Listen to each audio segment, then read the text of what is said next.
Introducing God's Plan. Chapter 4. Abraham, Isaac and Jacob. God first spoke to Abraham about his plan for him when he was 75 years old.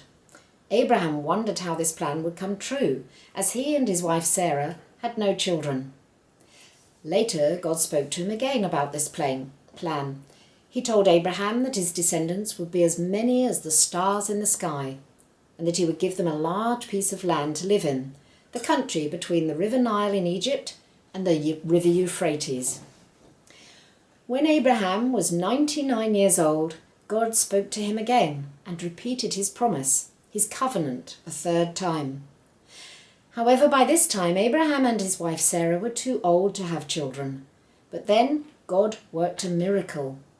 When Abraham was 100 years old and Sarah was 90, they had a son, and they called him Isaac. They were both very pleased and very happy when Isaac was born. They loved Isaac very much, and they knew that finally they'd been given the child that God had promised them. After some years, God wanted to strengthen Abraham's faith by testing him. God asked Abraham to take his only son, Isaac, to the top of a mountain and offer Isaac as a sacrifice to God.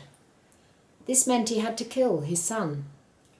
So Abraham, because he was a faithful man, decided to do what God had asked him to do, although this was very hard. Abraham knew that God had promised that he should be the father of a great nation of people.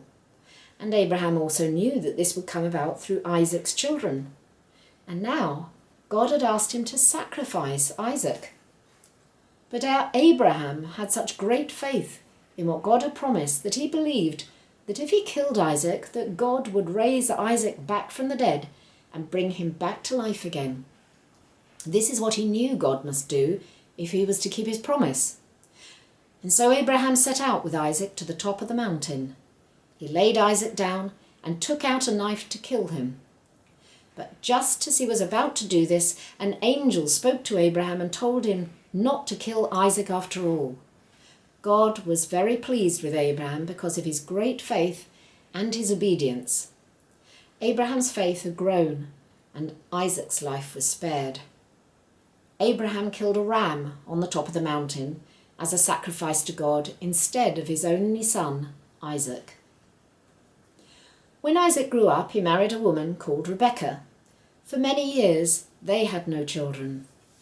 Isaac, however, knew all about God's promise to bless his family and make them a great nation, and so he asked God for a child.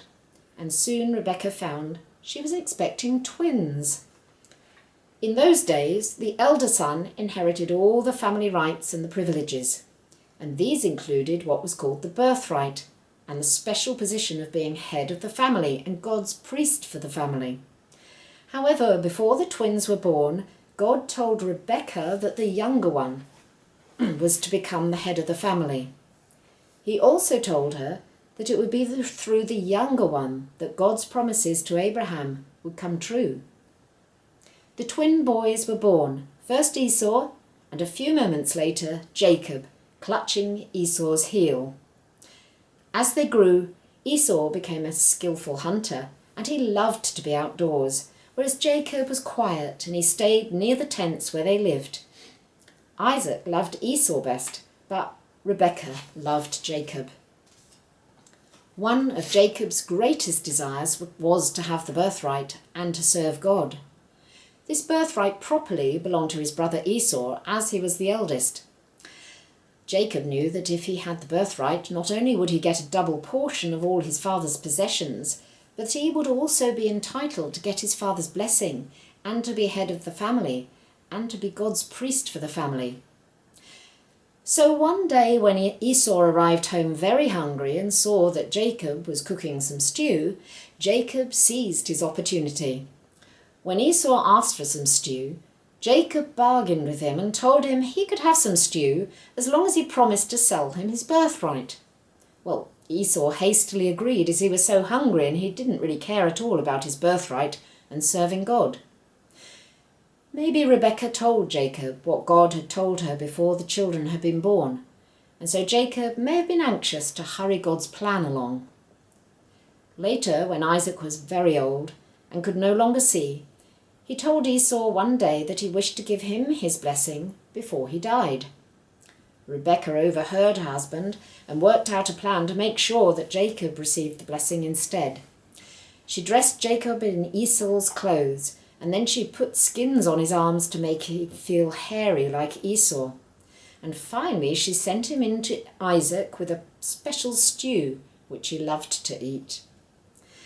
As Isaac was blind, he didn't know it was Jacob with him instead of Esau, and so Jacob received his father's blessing. And so God's message to Rebekah came true, and the younger son Jacob became the head of his family.